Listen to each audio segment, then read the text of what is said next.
Yeah, so basically what I wanted to talk about is our effort to get out some of these behavior dogs. It's a collaboration between the volunteer teams, the foster team, and the behavior team.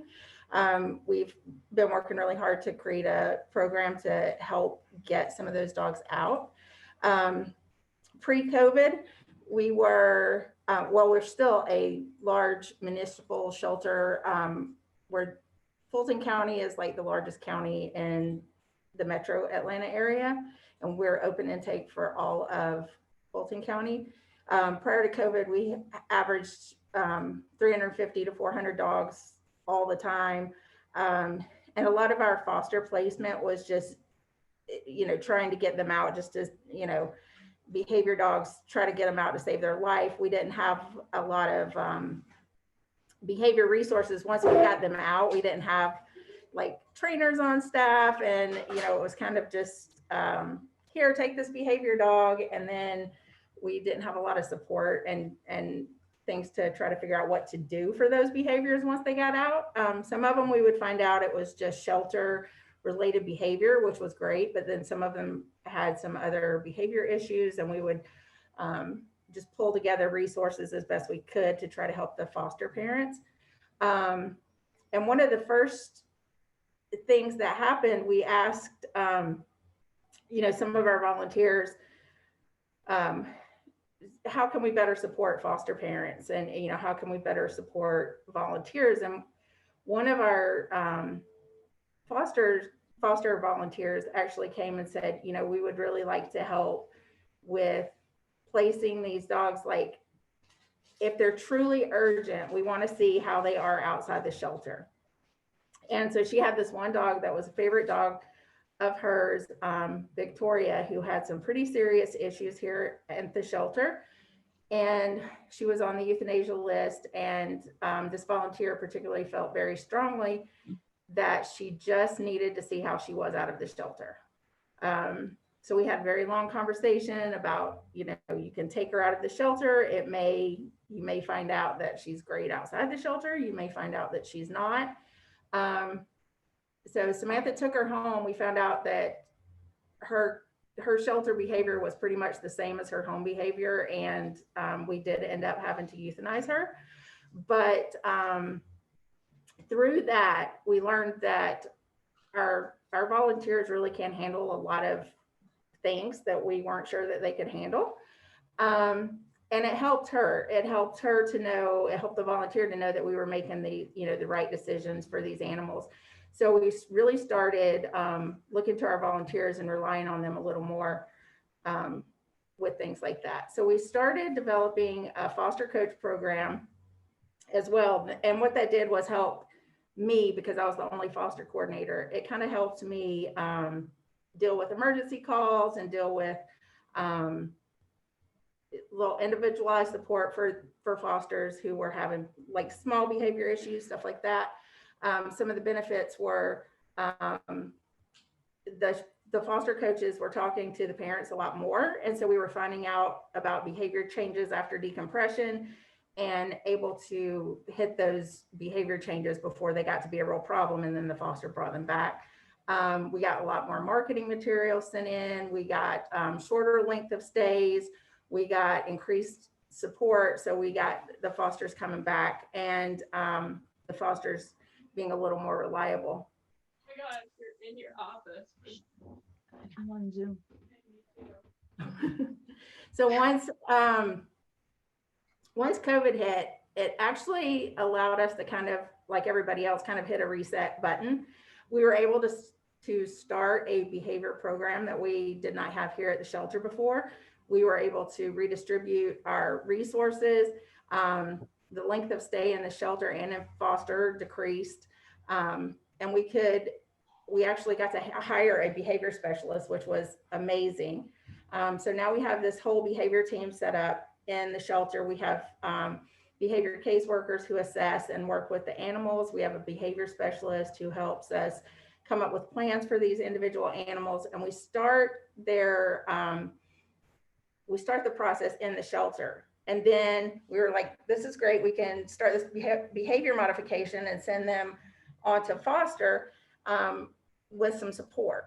So now our behavior specialist, she actually stays in contact with the foster parents.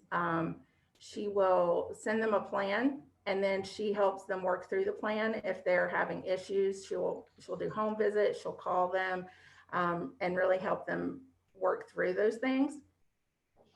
And then what we learned was that we had a lot of fosters who weren't quite ready to take these behavior dogs on.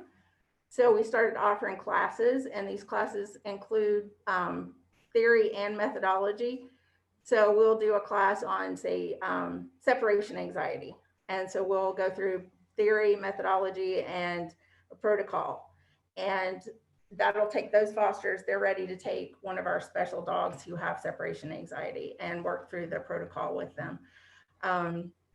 So that's really stepped up our foster program.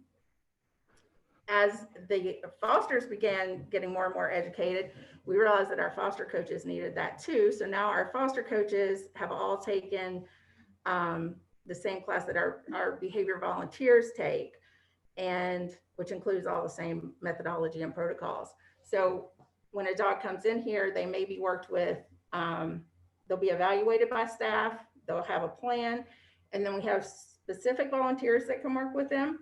And then those volunteers, we try to get the dog to foster. The foster's been educated in that particular protocol. And the foster coaches now, instead of them always having to call the behavior specialist, they can call the foster coach for some of the minor questions. Currently, we have about 33% of our foster dog population is from the behavior program. And these are a lot of dogs that may not have gotten out when we were so full and before we had our behavior training in place. So it's been very exciting to see these dogs come through. One of the dogs in particular that was helped through this is Minnie. She's very cute. She was super, she can be co-housed. She was fine co-housed, but she's very leash reactive. She got adopted. She was on a ill-fitted prong collar and was having leash reactivity and really going after this other dog, and broke free of the collar and attacked the other dog. And so she got turned back into the shelter. Our behavior team worked with her for a couple of months on her leash reactivity.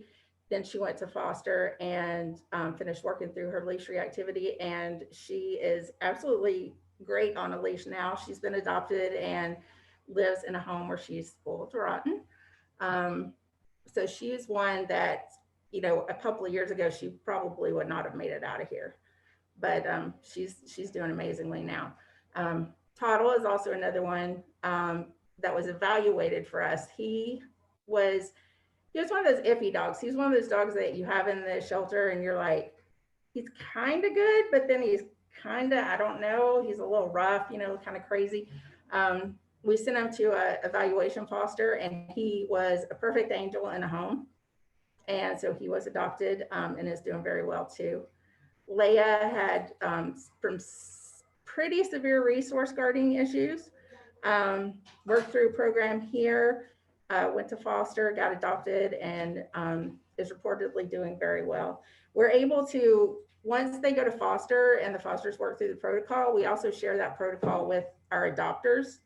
So they're able to continue working with them too. And that's what LAYA's adopters did. KANE, he's another one that was helped by the evaluation foster. So we've had a lot of success with this. And the biggest thing that you have to do is just ask your volunteers and fosters to help you. They can really do more than you think you can, more than we think. And if we educate them and get them all the materials that they need and really just focus on educating them and the fosters, we can save a lot more lives.